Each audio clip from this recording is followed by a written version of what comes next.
Even with a great product, an outstanding idea, and a clear vision, if you don't have a strong enough sales team, all of it will remain just theory. Many founders fail not because their product is bad, but because they don't know how to build. Or worse, they hire the wrong people for the sales team. One wrong decision can burn through hundreds of thousands of dollars and push the company into crisis.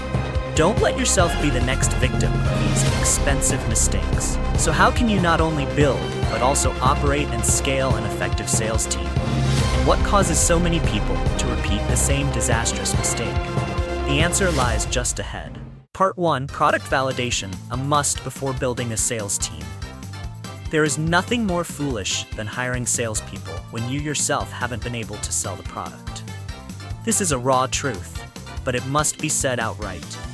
An unvalidated product is a product that doesn't yet exist in the market's eyes. And if you've never sold it directly, you have no idea how it performs in reality. Don't let blind faith lead you to pay people who cannot and should not be the first to sell. Sell it yourself. Dedicate 30 full days to one task. Find customers, contact them, talk, persuade, and close deals. This is not the CEO's job. This is the duty of a responsible founder. Through this process, you won't just learn how customers react, you'll also discover the precise profile of your ideal customer. You'll know where they come from, what objections they raise, how long they take to decide, and most importantly, how much they're willing to pay. You need to lay the track for your sales machine. Without these first steps, you will never build a system others can run. And remember, if you can't close a deal, what right do you have to expect someone else to do it? This is the foundational test for any sales journey. If you pass it, you can confidently move to the next phase. If not, don't hire anyone. Go back, fix your product, adjust your positioning, and start over. Part 2, Costly Mistakes in Hiring Early Salespeople. Hiring the wrong salespeople early on doesn't just lead to financial losses. It saps the will to build a system. A single misstep here can derail the entire machine. Many business models fail not because the market rejected them, but because the sales team was built wrong from day one. Without a clear process, placing a newcomer is like dropping them into a desert with no map. This mistake is costlier than any experiment. A common and serious mistake: hiring based on gut feeling and offering a high salary with the hope that a talented person will figure it out. This formula guarantees failure. A high salary creates pressure on both sides. The new hire is pushed to prove themselves immediately while still unfamiliar with the product. The employer grows impatient for results. Both end up trapped in a cycle of disappointment. Without structured preparation, all expectations are just fantasies. Here's a typical scenario. 3 hires each offered 6-figure salaries. This reflects a desire for instant results. Yet, one quit after a week. The other 2, despite being given scripts and sample processes, delivered 0 sales. The lesson: salary doesn't buy performance without a clear training environment. The give them a script and they're good to go mindset is a common mistake by leaders inexperienced in building teams from scratch. A salesperson, even from a big company, can't understand your product, process, or customers without proper guidance. New hires need time to learn, practice, and receive feedback. Without close mentoring, they lose direction, fumbling through scripts, trialing in vain, eventually losing motivation. A high salary ironically makes them feel like they're failing harder. Every day without a sale chips away at their confidence. Instead of trusting that talent will figure it out, the right approach is to build a structured onboarding program before hiring. Clearly define your target customers, sales process, standardized training materials, and a feedback system for the first month. If these aren't ready, hiring just adds risk. An untrained rep can't generate revenue, no matter how impressive their resume. Another mistake: hiring just one person and betting everything on them. This makes system building fragile. Instead, hire 2 to 3 people at once. The odds that at least one succeeds are higher, and if one thrives under the same conditions as the others, you'll learn what separates success from failure. This is the fastest way to learn and reduce risk without a perfect recruitment process.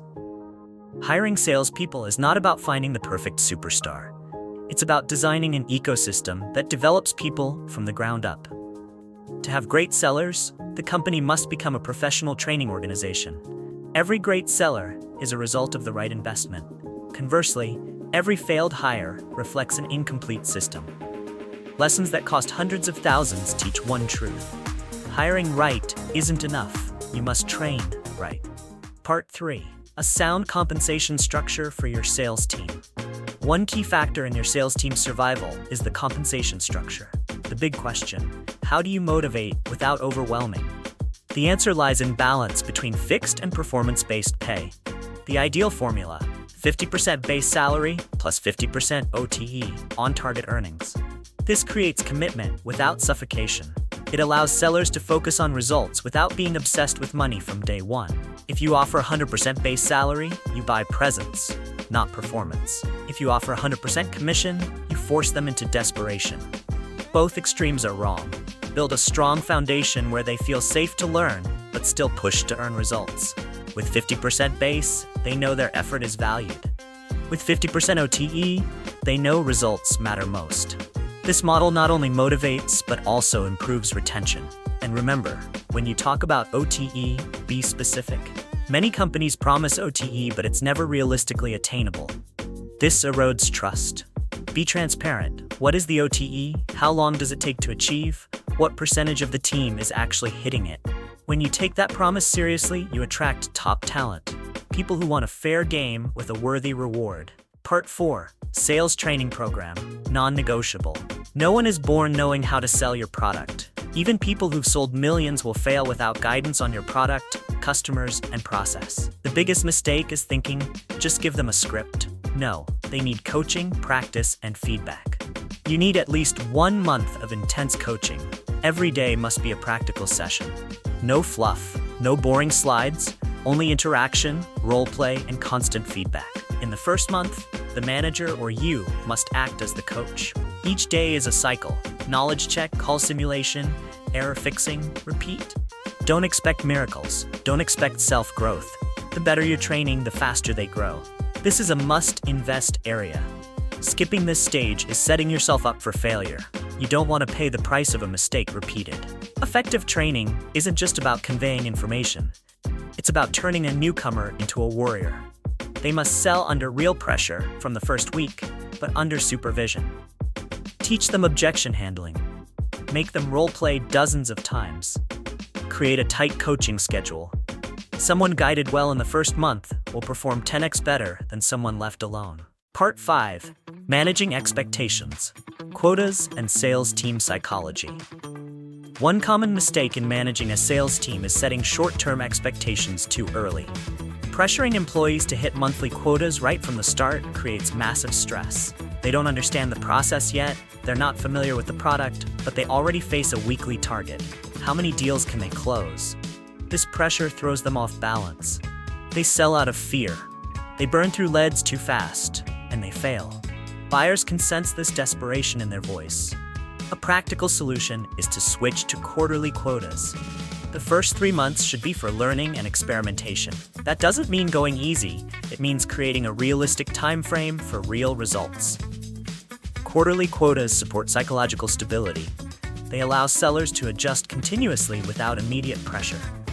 They have enough time to learn, practice, optimize. Once they find their rhythm, they will explode. Managing expectations means managing the pace of development, and salespeople grow through stability, not panic. Part 6. The right way to recruit sales talent. Recruitment isn't a numbers game, it's a precision equation. You don't need hundreds of candidates, you just need 2-3 who are the right fit, ready, and actively seeking opportunities. The best way to find them is with LinkedIn Recruiter. It may cost over $1,000 a month, but you get access to people who actually want to work. Don't waste time on candidates who are just exploring. Look for those ready to act. That's the right starting point. When reaching out, use both connection requests and in-mail messages. For the request, keep it short. You have an impressive background. Let's connect. For in-mail, be specific. We're hiring an account executive in Miami. Base salary, $40,000. OTE, $80,000. You will actually reach this OTE. Our company is the fastest growing B2B media channel with millions of followers. This kind of message builds trust, curiosity, and gets replies. The key is to be transparent about money. If you don't clearly mention the base salary, many people will assume it's commission only, and they'll skip it. If you only tout high OTE without proof, others are hitting it, they won't believe you either. The market is tired of empty promises. Stand out through clarity. Spell out the numbers, the role, and the team's current performance. This isn't bragging, it's responsible recruiting. When you attract the right people, hire in batches. Never hire just one. Bring in 2 to 3 at once. One might quit, one might not be a fit, but at least one will stay. That saves you from restarting the whole process in 3 months. Hiring right lays the foundation, but hiring fast, right, and in sufficient numbers is what drives growth. This is the first lever you must master to build a strong sales team quickly. Part 7. Sales growth model, from $1 to $10 million. Sustainable growth doesn't come from mass hiring. It comes from repeating a proven formula. It starts with you. Sell for 1 month yourself. Hire 2 reps. Coach them closely for 30 days. Help them generate real revenue. When those 2 close deals without you, you've unlocked the first gate to scalability. That's the signal you've built a working system. And when you have a system, you can train newcomers without being involved daily. At that point, hire a team lead. But don't hand over the whole team just yet. Let the new leader train 2 new hires. If they do well, you now have 4 independent sellers. When 5 to 6 people are selling well, you're on track to hit $10 million in annual revenue. If selling in the US, this isn't fantasy, it's real. If you maintain this quality, your company could be valued at tens of millions. It all starts with replicating that first success. Part 8. Hiring and testing sales leaders. The make or break filter. Hiring a sales lead isn't just adding headcount, it's moving from manual to systematic operation. This is the person you entrust with growing the team, replicating success, and scaling up. A common mistake is hiring someone who talks well instead of someone who performs well. Candidates may speak at length about achievements, but you must cut to the core. Have they recruited people directly? Have they trained them hands-on? What percentage of their team met quota? Ask deep enough and their true substance shows. Ask them to describe the exact product they sold, who the target audience was, and their sales process. If they hesitate, stop there. A leader who didn't master the old product will not clarify a new one. After interviews, don't rush to hand over the team. First, test them with real sales for 1 month. The goal is clear. They must be able to close deals themselves. If they can't sell, they're not qualified to train others. This is not about doubt, it's a mandatory proof. After the trial month, assign them 2 new hires to coach. Observe closely. If both meet quota within 1 to 2 cycles, you found a true leader. If not, end it there. Hiring the wrong leader sets you back 6 months. Hiring the right one triples your growth speed. This stage is a critical filter. It determines whether your company grows by addition or multiplication, and your sales leader must be worthy. Never a temporary bet. Part 9. Core strategy recap for sales system building. Start by selling yourself for 1 month to learn the process. Then, hire 2 initial sales reps and train them intensively for 30 days. Once they can sell independently, hire a team lead. That team lead must go through a trial by selling first before being tasked with coaching 2 new reps. Once the team is operating effectively, you can replicate the system. This isn't about building a team. It's about building a system that replicates success and scales sustainably. Lower salaries with better results. Is it a paradox or a strategy? Requiring team leads to sell before leading. Is it strict or essential? Quarterly quotas instead of monthly. Do they motivate or ease pressure? These questions force us to rethink outdated methods of team building. Just because a model is repeated often doesn't mean it's right. Just because it comforts the majority doesn't make it trustworthy. When all theories sound nice, reality is the punch that wakes you up. Those bold enough to operate differently will achieve results the majority never will. Thank you for watching the whole video. Please like and subscribe to the channel so you don't miss the next videos.